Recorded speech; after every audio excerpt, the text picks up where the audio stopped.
India voice, आपकी सोच, आपकी आवाज। नमस्कार, आप देख रहे हैं इंडिया वॉइस और मैं हूं आपके साथ पुष्पेंद्र चौधरी। बिहार विधानसभा चुनाव के पहले चरण के लिए मतदान लगातार जारी है।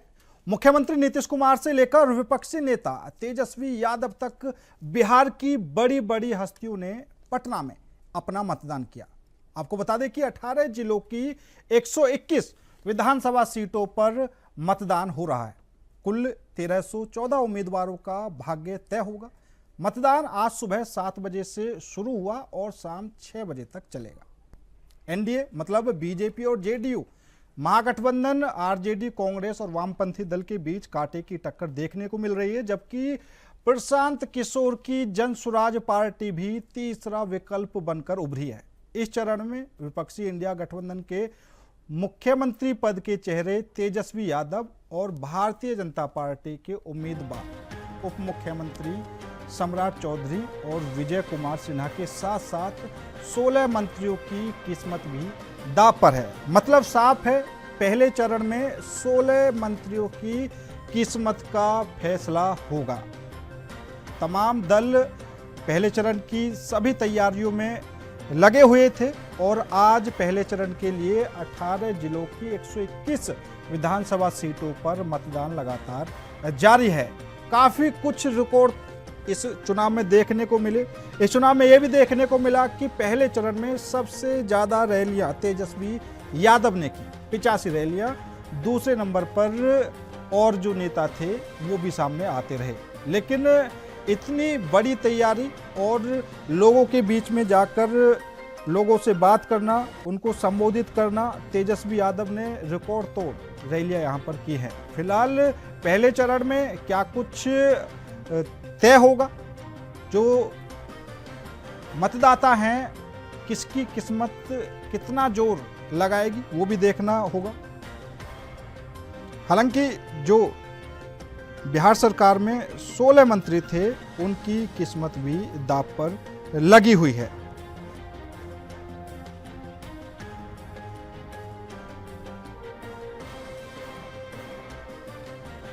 तो अगर हम 2020 के नतीजों की बात करें तो 2020 में आरजेडी को 75, बीजेपी को 74, जेडीयू को 43 और कांग्रेस को 19 सीटों पर जीत हासिल हुई थी। माना यह भी जा रहा है कि पहले चरण में पिछली बार भी जो आरजेडी है वो आगे रही थी और अब की बार पहले चरण में कौन आगे रहेगा, ये सबसे बड़ी बात है। क्योंकि जो आरजेडी है, आरजेडी जिन सीटों पर जीती थी उन सीटों पर लगातार दोबारा सीट जीतना चाहेगी। तो बिहार विधानसभा चुनाव के पहले चरण की 121 सीटों पर मतदान लगातार जारी है। राज्य की सत्ता की किस्मत का फैसला इसी चरण के चुनाव से तय हो जाएगा। इस चरण में 18 जिलों के 121 सीटों पर 1314 उम्मीदवारों की किस्मत का फैसला 3,75,13,302 मतदाता तय करेंगे। बिहार के पहले चरण में मिथिलांचल, कोसी, मुंगेर डिवीजन और भोजपुर बेल्ट की 121 सीटों पर चुनाव है। इस चरण के कुल 1314 उम्मीदवारों में 122 महिला प्रत्याशी मैदान में हैं। आरजेडी सबसे ज्यादा सीटों पर चुनाव मैदान में है, तो जेडीयू अपने कोटे की आधे से ज्यादा सीटों पर चुनाव लड़ रही है। मुख्यमंत्री नीतीश कुमार और आरजेडी नेता तेजस्वी यादव के सियासी भविष्य का फैसला पहले चरण के चुनाव से तय हो जाएगा। पहले चरण में तेजस्वी के सामने अपनी सीटों को बचाए रखने की चुनौती होगी, तो नीतीश कुमार को अपनी कुर्सी बचाए रखने के लिए जद्दोजहद करनी पड़ेगी। और इनके अलावा जो 16 मंत्री हैं उनकी भी अग्नि परीक्षा इसी चरण में है। तो एनडीए और महागठबंधन के बीच पहले चरण का जो मुकाबला है वो कांटे की टक्कर माना जा रहा है। आरजेडी 72 सीट पर चुनाव लड़ रही है और जो उसके सहयोगी कांग्रेस की बात करें, सीपीआई माले की बात करें तो कांग्रेस 24 सीटों पर और सीपीआई माले 14 सीटों पर किस्मत आजमा रहे हैं। वीआईपी और सीपीआई 6-6 सीट पर चुनाव लड़ रही है।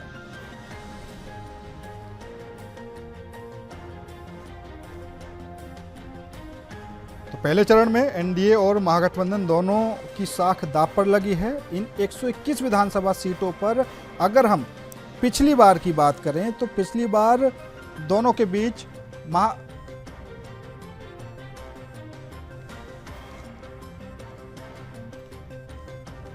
तो आज बिहार विधानसभा चुनाव को लेकर ही चर्चा करेंगे। क्या कुछ बिहार विधानसभा चुनाव में फिलहाल चलने से लगा हुआ है, उसी पर चर्चा करने के लिए हमारे साथ वरिष्ठ पत्रकार धनोज कुमार जी और राजनीतिक विश्लेषक अभिषेक अहलावत जी जुड़ चुके हैं। दोनों ही मेहमानों का बहुत बहुत स्वागत है। सबसे पहले धनोज कुमार जी, क्योंकि पिछली बार हमने देखा गया जो पहले चरण का चुनाव था उसमें कहीं ना कहीं आरजेडी आगे थी। अब की बार काफी चीजें देखने को मिली। अब की बार यह भी देखने को मिला कि तेजस्वी यादव ने रिकॉर्ड तोड़ रैलियां की हैं और जो बिहार सरकार में 16 मंत्री थे उनकी किस्मत का फैसला भी इसी चरण में होगा। तो पहले चरण में आप किसको आगे मानकर चल रहे हैं?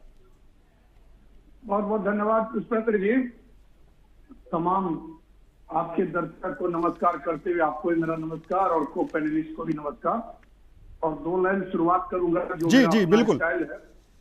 मतदान का प्रतिशत फासला कुछ बयां कर रहा है। इस बार जो है प्रथम चरण का मतदान का प्रतिशत, इसी पर मैं कह रहा हूँ मतदान का प्रतिशत फासला कुछ बयां कर रहा है। दोनों गठबंधन अपनी अपनी सरकार का दम भर रहा है। दोनों गठबंधन अपनी अपनी सरकार का दम भर रहा है। बिल्कुल। देखिए अभी मतदान जारी है क्योंकि कुछ बिहार के प्रथम चरण में कुछ कोसी का इलाका है जहाँ 5 बजे तक है, बाकी 6 बजे तक है। हाँ। लेकिन जो प्रतिशत है, मैं पूरे फील्ड में था एक वरिष्ठ पत्रकार होने के नाते, तमाम प्रत्याशी पदाधिकारी से मैंने वोटों का आंकड़े लेके आए कि कितने प्रतिशत हो गए। अब आप ये देखिए शाम को जारी होगा बुलेटिन। इस बार जो वोट प्रतिशत है वो वाकई चौंकाने वाला, क्योंकि किसी ने नहीं सोचा था। हालांकि 1 लाख नए वोटर जो युवा 18 वर्ष के लड़के लड़की, वो हर बार कुछ न कुछ जब नए वोटर मैदान में आते हैं तो नेताओं को न जाने किस किनारे ले जाते हैं। तो ये जो 1 लाख वोटर है उनका भी रुझान क्या है ये तो परिणाम बताएगा।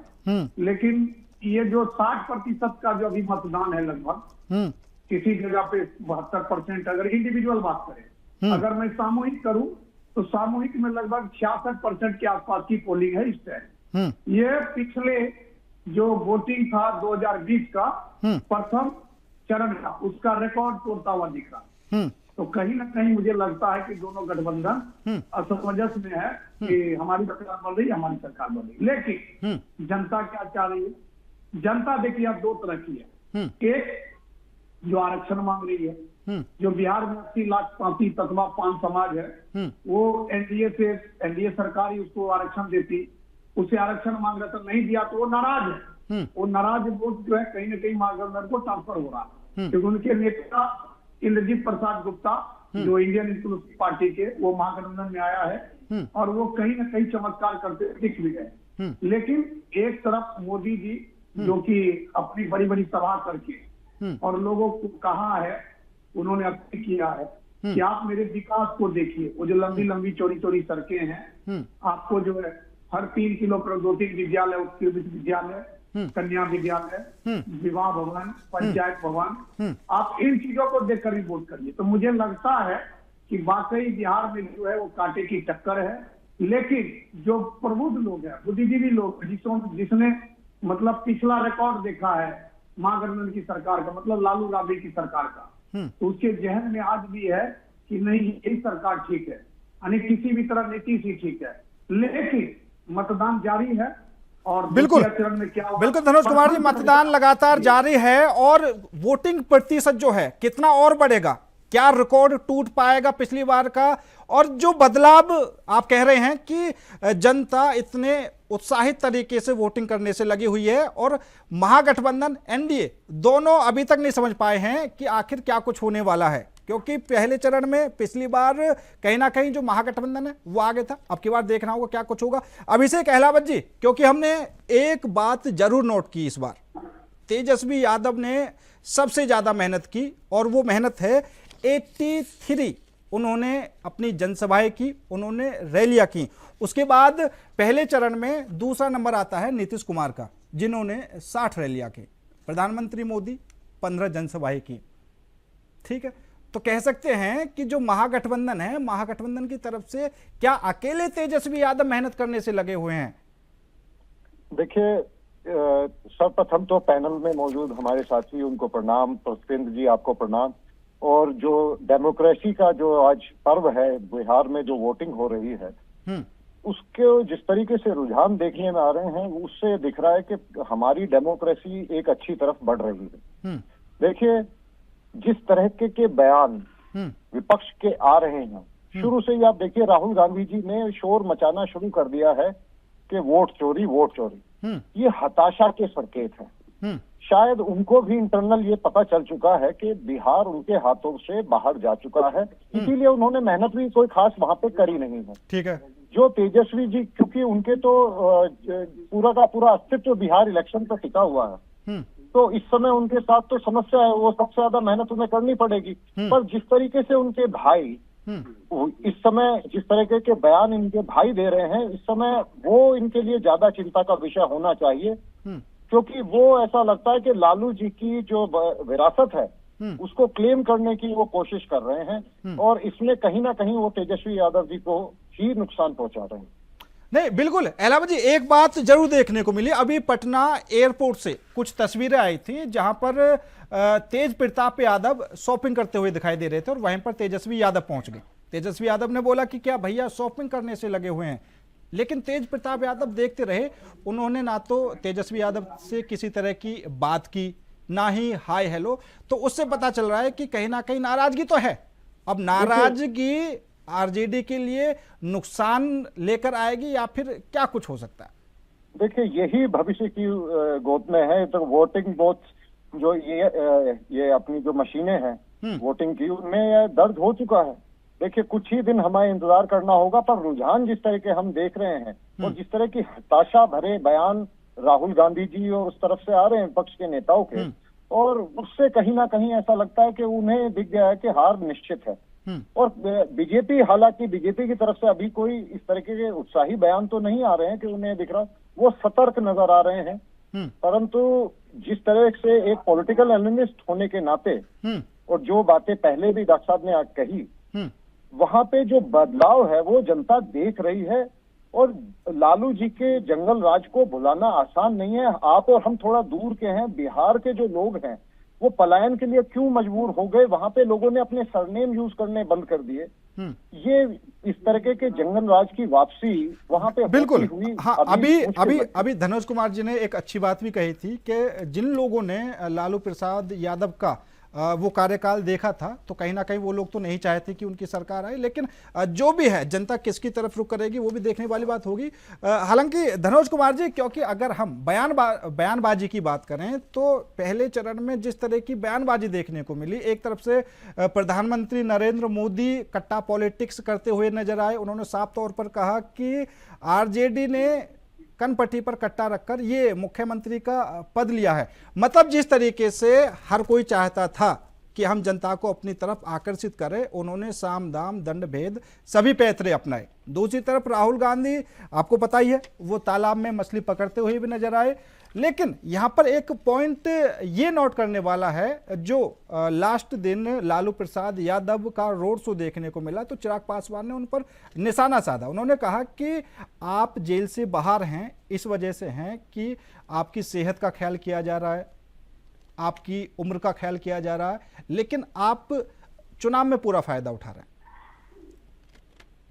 देखिए, उसने सही कहा, क्योंकि जो अनुकंपा है ना, कानून की अनुकंपा, मतलब जो वरीयता के आधार पर दिया है, स्वास्थ्य के आधार पर दिया है, उसका तो लाभ उठा ही रहा। सच्चाई तो यही है। हाँ। लेकिन देखिए, सबसे बड़ी बात यह है कि आपको बता दूं, जो एनडीए का जो है ना वोट प्रतिशत, वो साइलेंट है। क्योंकि जो मतलब नारी शक्ति है, खासतौर पर जो मोदी को पसंद करने वाले, नीतीश को पसंद करने वाले, क्योंकि सबसे बड़े समाजवादी नेता नीतीश जी है, सबसे बड़े समाजवादी नेता। और इन लोगों ने उस पर हमला किया कि उनका दिमागी संतुलन ठीक नहीं है। एक प्रशांत किशोर भी थे, 33 हो गए, सब के सब उस पर हमला किया। लेकिन वो नीतीश कुमार विचलित नहीं हुए, अपने वोटर, अपने जनता के साथ वो उनके साथ जुड़े रहे।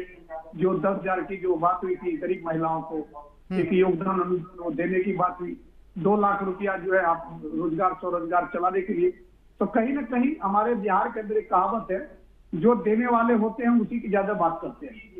अब महागठबंधन देखिए क्या है, राहुल गांधी ज्यादा नुकसान कर गए तेजस्वी को, क्योंकि अंत तक तेजस्वी यादव उसको कहता रह गया कि आप कम सीटों पर लड़िए, और ये होना भी चाहिए। तेजस्वी यादव की अगर वो सरकार चाहते, महागठबंधन को जिताना चाहते, तो उनको सेक्रीफाइस करना था, कांग्रेस को बिल्कुल सीटें नहीं लेनी थी, इन्हीं को छोड़ देना था, इनको सपोर्ट करना था एक सहयोगी की तरह, दोस्त की तरह। लेकिन इनके साथ उन्होंने सौदागर की तरह काम किया कि हमको इतना सीट चाहिए, और वो भी उस जगह चाहिए जो जगह आप समझ लीजिए कि यादव बहुल है, क्योंकि यादव की पॉलिटिक्स MY समीकरण है, जिसमें एक और अभी साथी तत्वा जुड़ चुके हैं, 5 समाज PMY कह सकते हैं आप। तो कहीं ना कहीं देखिए सवाल यहाँ क्या है, जो लालू राबड़ी का शासन देखा, जिनके पूर्वजों ने, जिनके पिता माता ने, वो कतई नहीं चाहेगा उनको आना, क्योंकि कारण है कि आप इस चीज को ध्यान में रख लीजिए कि जो डेवलपमेंट बिहार का है, मैंने कहा ना, सड़कें, स्कूल, बिजली,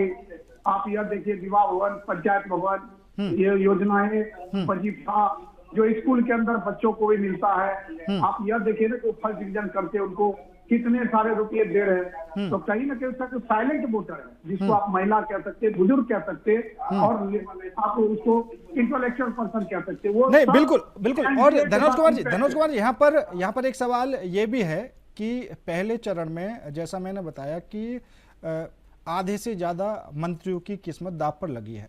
आपकी नजर में ऐसी कौन सी वो हॉट सीटें हैं जहां पर सभी का फोकस है कि भैया यहाँ पर इस सीट पर कांटे की टक्कर है, दोनों की तरफ से जो प्रत्याशी हैं वो मजबूत स्थिति में? नहीं, ऐसा था, लेकिन कुछ सीटें था जैसे मोकामा, वो भी वन साइडेड हो गया, क्योंकि जब अनंत सिंह जेल जाता है, वहाँ भूमिहार जज है, भूमिहार मतलब एक बहुत बड़े भूमिहार के विषय में कहा जाता है, वो सब जब एकजुट हो जाए तो फिर उनका पकड़ा भारी होता ही होता है। वो जब उनको मतलब जिस विधि हो जेल चले गए और सारे भूमिहार का मोकामा वन साइडेड हो गया, खत्म हो गया वहाँ।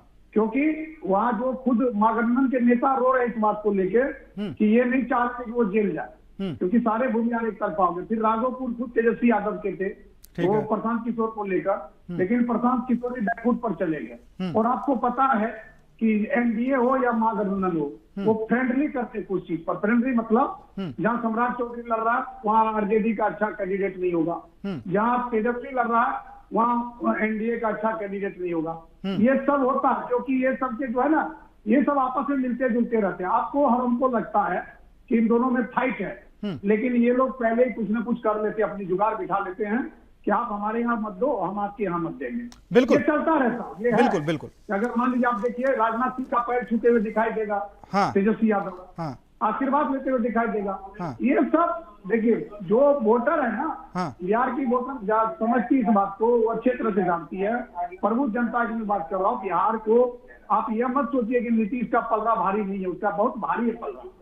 अभी जितने लोग हैं सब उसी पे हमला कर रहे हैं। बिल्कुल सही बात है। सहारे थे आप सुने, लास्ट कर दूं मैं, आरजेडी उन्हीं के सहारे थे। अंत समय तक वो चाह रहे थे नीतीश जी उनके पाले ना जाए। अगर नीतीश जी महत्वपूर्ण नहीं होते तो वो कीर्तन भजन कर रहे थे लालू यादव राबड़ी देवी अपनी आवाज से।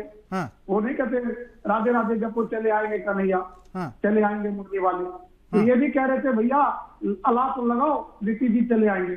तो आप इस चीज से अनुमान लगाइए ना, जो इंटेलेक्चुअल लोग हैं, जो प्रबुद्ध लोग हैं, जो बुद्धिजीवी लोग हैं, या जिनके मैं यूं कह दूं साफ, जिनके घर में औरत है, महिला है, वो कभी रिस्क नहीं लेगा। बिल्कुल सही बात है। जिन्होंने वो राज देखा है, अब आपके हिसाब से जो बता रहे हैं कि वो लोग नहीं चाहते। अभिषेक अहलावत जी, क्या प्रशांत किशोर किसी के लिए सरदर्द बन सकते हैं? हालांकि उन्होंने 2 तरह की बातें कही। अभी मैं उनका एक इंटरव्यू देख रहा था, तो उन्होंने कहा कि अगर हम लालू प्रसाद के कार्यकाल की बात करें तो जंगल राज था, ठीक है, गुंडे बंदूकों की नोक पर अपना काम कराते थे, लेकिन नीतीश कुमार की सरकार में यही काम अधिकारी करने से लगे हुए हैं। देखिए, जब भी प्रशासन सख्ती करता है तो उस पे इस प्रकार के आरोप लगते ही लगते हैं। देखिए, जब आप जो है प्रशासनिक शक्तियों को ज्यादा प्रबुद्ध करेंगे तो कहीं ना कहीं वो थोड़ा बहुत तो होगा ही, परंतु अगर इसी को कंपेयर किया जाए लालू जी के राज से, जहाँ पे अधिकारियों की, पुलिस के अधिकारियों की कोई हैसियत ही नहीं थी, कुछ चुनिंदा बाहुबली हुआ करते थे जिनके दरबार चला करते, जो जेल में रह के ऐसे बिहेव करते थे जैसे जेल उनकी रियासत है, इस तरह के लोग थे। आप ये देखिए कि शराब बंदी को बहुत बुरा फैसला ये समझा जाता है कि राजस्व का बहुत नुकसान हो रहा है। प्रशांत किशोर जी ने भी ये कहा कि अगर मैं सत्ता में आता हूं तो ये मैं इसको खोल दूंगा, पर आप ये समझिए ना कि बिहार की महिलाओं के लिए वो स्थिति कितनी बदली। बिल्कुल, वहां पे जंगल राज ऐसा था कि लोग शराब के नशे में क्या कर जाए कोई रोकने वाला नहीं था। आज की तारीख में कोई अगर शराबी सड़क पे घूमता है तो पुलिस पकड़ती है, सख्ताई होती है। तो हाँ, इस तरह की सख्ताई तो बिल्कुल सही है। उन महिलाओं से पूछिए जो आज बिहार में बड़ी ही स्वतंत्रता से घूम पा रहे हैं। तो इस तरह की चीजें जब देश में हो रही है, मेरे को नहीं लगता जिस तरह का वोटिंग परिषद निकल के आ रहा है, जो आकलन देखिए गलत भी हो सकते हैं, परंतु जिस तरीके से नजर आ रहा है, और लालू जी मान लीजिए कुछ बड़ी ताकत रहे होंगे, पर नीतीश जी की महत्व को आप कम नहीं कर सकते, वो डाउन प्ले नहीं किया जा सकता। बिल्कुल बिल्कुल सही बात है, है। बहुत बड़ी शक्ति है। और पासवान जी का जो चिराग पासवान जी का जो इफेक्ट है, एक यूथ इफेक्ट है, उसको भी आप डिनाई नहीं कर सकते। एनडीए बहुत ही स्ट्रॉन्ग जा रही है, और यूपी ये जो महागठबंधन है, इंडी गठबंधन, उसकी दरारें धीरे धीरे। हाँ, अभिषेक अहलावत जी, बिल्कुल एक सवाल और है। सवाल ये है कि जब महागठबंधन की तरफ से तेजस्वी यादव के नाम को लेकर चर्चा हो रही थी, ठीक है, तो पहले तो शुरू में उनके नाम को लेकर कोई जिक्र ही नहीं हुआ, और लास्ट समय तक काफी ढोल पीटने के बाद उनके नाम पर कांग्रेस भी सहमत हो गई। दूसरी तरफ वीआईपी के जो संस्थापक हैं, उनके नाम पर मोहर लगी डिप्टी सीएम के लिए, लेकिन कांग्रेस ने जोर नहीं लगाया कि भाई हमें डिप्टी सीएम या सीएम पद चाहिए। तो क्या कांग्रेस को इस चुनाव के बारे में पहले से ही पता है क्या होने वाला है? देखिए, हकीकत ये है पुष्पेंद्र भाई कि यूपी हो चाहे बिहार हो, इसमें कोई दो राय नहीं है कि कांग्रेस का संगठन ही नहीं बचा है। आप जाके देखिए, वहां पे बचा ही नहीं है। धरातल में हमारे साथी बता देंगे, धरातल पे संगठन का बहुत बड़ा अभाव है कांग्रेस के पास। तो वो वैसे भी नो शेयर हैं। बस ये है कि राष्ट्रीय एक बहुत बड़ा उनका नाम सम्मान आज तक है, और रहेगा भी, अभी बहुत लंबे समय तक रहेगा भी। विपक्ष में एक स्ट्रॉन्ग विपक्ष के तौर पे वो आज भी हैं, इसे आप डिनाई नहीं कर सकते। बिल्कुल सही बात। और वो रहेंगे भी एक विपक्ष के तौर पे, परंतु बिहार में तेजस्वी यादव ही उसका नेतृत्व करेंगे हमेशा। चलिए ठीक है, अभिषेक अहलावत जी, धनुष कुमार जी, आप दोनों ही मेहमानों का बहुत बहुत धन्यवाद मेरे साथ इस खास चर्चा में जुड़ने के लिए।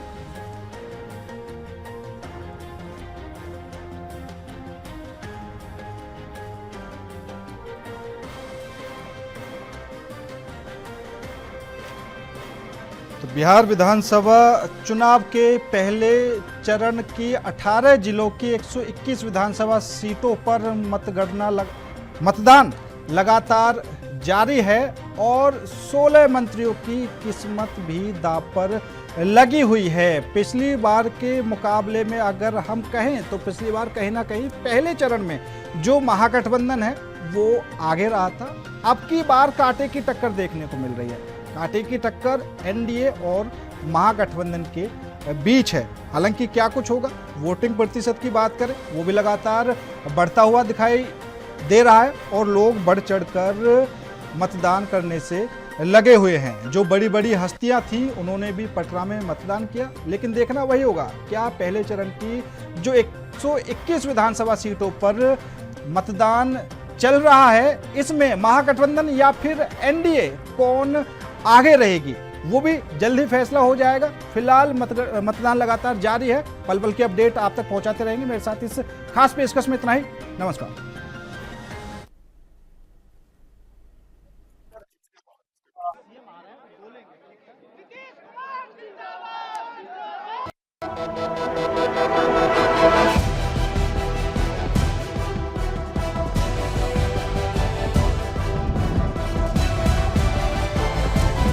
India Voice.